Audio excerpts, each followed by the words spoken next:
नमस्कार। अच्छा, जब हम भारत के बारे में सोचते हैं तो क्या ख्याल आता है? रंग, त्योहार, अलग अलग लोग, है ना?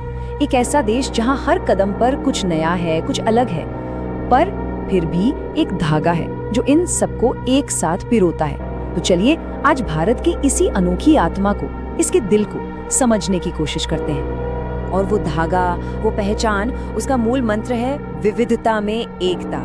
ये सिर्फ आप जानते हैं कहने की बात नहीं है, ये तो इस देश की धड़कन है, इसकी आत्मा का बिल्कुल सच्चा आईना है। तो इस कहानी की शुरुआत कहाँ से करें? जाहिर है इसकी जमीन से। तो पहला खंड है भारत एक अनोखी धरती। चलिए देखते हैं कि क्या है जो इस धरती को इतना खास बनाता है।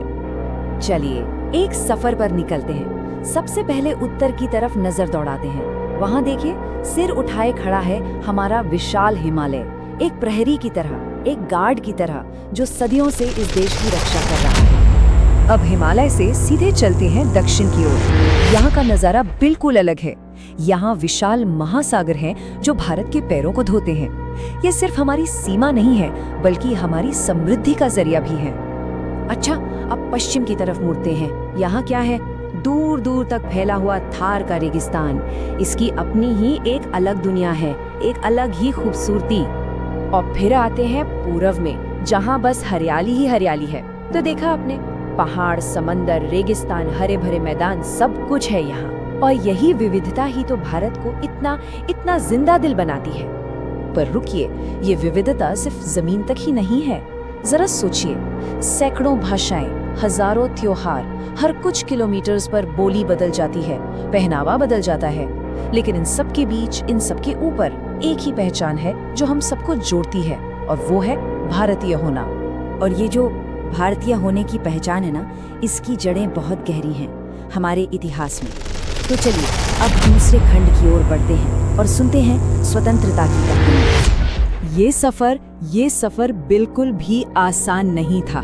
आजादी के इस लड़ाई में देश ने अनगिनत बलिदान दिए हैं। कितने ही वीरों ने अपनी जान कुर्बान की। फिर महान नेताओं के अथक प्रयासों ने पूरे देश को एक धागे में पिरोया, और तब जाकर 1947 में वो आजादी का सवेरा आया। और जब हम उन महान नेताओं की बात करते हैं तो सबसे पहले नाम आता है महात्मा गांधी का। उन्होंने सत्य और अहिंसा को अपना हथियार बनाया, और उसी के दम पर देश को एकजुट करके आजादी के सपने को हकीकत में बदल दिया। तो आजादी तो मिल गई, पर कहानी यहाँ खत्म नहीं हुई, बल्कि यहीं से तो एक नई शुरुआत हुई, प्रगति की एक नई उड़ान की। तो चलिए हमारे तीसरे खंड में इसी उड़ान पर नजर डालते हैं। आजाद भारत ने हर दिशा में तरक्की की, चाहे वो साइंस और टेक्नोलॉजी की दुनिया हो, या फिर खेल का मैदान, या फिर एजुकेशन का क्षेत्र हो। हमने हर जगह लंबी छलांग लगाई है और दुनिया को दिखाया है कि हम क्या कर सकते हैं। और इस तरक्की की गूंज पूरी दुनिया ने सुनी है। जब हमारा चंद्रयान चांद पर उतरा, या जब हमारे खिलाड़ी ओलंपिक में मेडल लेकर आए। सच कहूं तो इन उपलब्धियों ने दुनिया की नजरों में भारत को एक नई और बहुत मजबूत पहचान दी है।